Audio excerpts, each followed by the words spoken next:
Many countries around the world participate in entomophagy, the practice of eating insects. Good afternoon, I'm Mary Grace Graham, and today I will be discussing the benefits of consuming insects. Believe it or not, many countries already practice this. Is it possible for insects to replace the ever-growing industry of farming complex animals for meat? With concentrated animal feeding operations, or CAFOs, imposing major environmental, health, and humane threats, along with the general health and humane benefits that result from eating insects, entomophagy in America may be more likely than you would expect. Instead of just throwing you into the benefits of eating insects, let's first discuss why many of our current eating habits are harmful.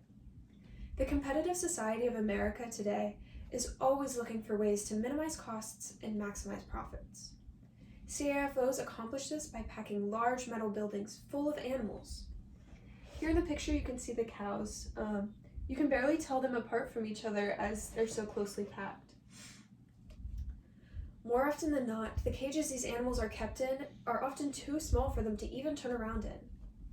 They spend the majority of their lives in complete darkness, living in their own filth, as you can see with these pigs, which are covered in mud and manure. Now I know what you're thinking. How can these corporations get away with such abuse? However, farm animals are often excluded from ethical regulations and laws, causing these conditions to be completely legal. The only regulation set in place for farm animals is that of the Humane Slaughter Act, which protects how they die, ensuring that they do not suffer while being killed, though this is routinely ignored by CAFOs. Insects, on the other hand, are extremely cost-efficient to farm. The humane treatment of insects is widely ignored by people. Few think twice about stepping on an ant or swatting a fly. Even in research, most invertebrates are not even considered animals. So insects do not have any protection as far as scientific research goes. While all animals respond to potentially harmful stimuli through nociception, which is an objective experience, the experience of pain and suffering is completely subjective. Due to how we operate as humans, we usually don't think of nociception and pain as independent, but they are. While research in the animal experience of subjective versus nociception, subjective pain versus nociception, it still exists. Thus, replacing CAFOs with insect farms is a more ethical way of producing meat. Not only is the environment harmful to the animals, but it is harmful to local ecosystems as well. CAFOs create about 500 million tons of waste per year, twice that of humans. This amount of waste is impossible to sweep under the rug, so to speak. The government obligates that waste from the largest CAFOs be temporarily stored in lagoons until it can be spread over agricultural fields. However, oftentimes these lagoons flow over into neighboring lakes and rivers. Not only is there a bodily waste issue, but CAFOs also contribute to the issues of greenhouse gases in the atmosphere. According to the CDC, CAFOs contribute over 7% of America's greenhouse gas emissions. On the other hand, insects produce about 10 to 100 times less greenhouse emissions than today's livestock. With such knowledge, it's blatantly clear how dangerous the trend of CAFOs has become.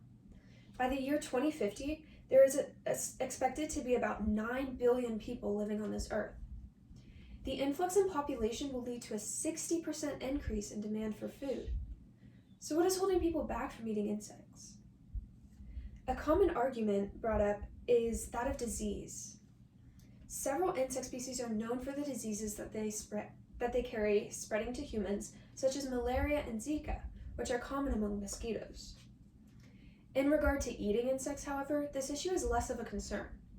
Many of the insects high in nutrition, being more suitable candidates for consumption, are not carriers of such diseases. These include insects such as grubs, crickets, and other heftier bugs. This picture right here shows a gourmet dish featuring an insect as the main focus. Additionally, animal meat is often brought through a process that helps keep it safe from contaminants, lessening the probability of contracting diseases through consumption. Such processes can also be used in the production of insect meat. So while it is a valid argument and a serious concern, it does not apply directly to the insects most fit for human consumption. Another reason why so many individuals are not willing to eat insects is the barrier of neophobia. Neophobia is the fear of trying new foods, and it is extremely prevalent in America. Not only does it scare people away from eating insects, but it also lowers their chance of encouraging others to eat insects as well, despite their benefits.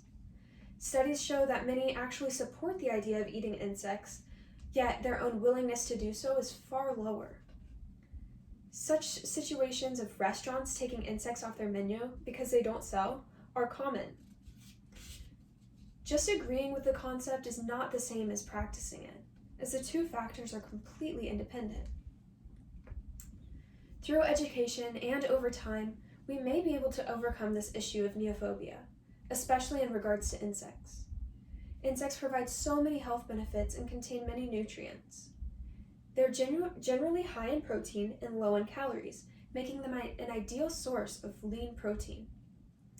Many species also contain vitamins such as calcium, iron, and zinc. In conclusion, making the switch from livestock to insects in the world of commercially producing meat is a step in the right direction. CAFOs pose many issues in regards to the environment, not only through health factors, but also through humane factors and the environment. By lessening the stigma around eating the creatures that crawl beneath our feet, widespread entomophagy in America may be within our reach. So, what are you waiting for? Go outside and eat a bug today. Just kidding, but at least consider trying insect meat when it makes its debut. Thank you.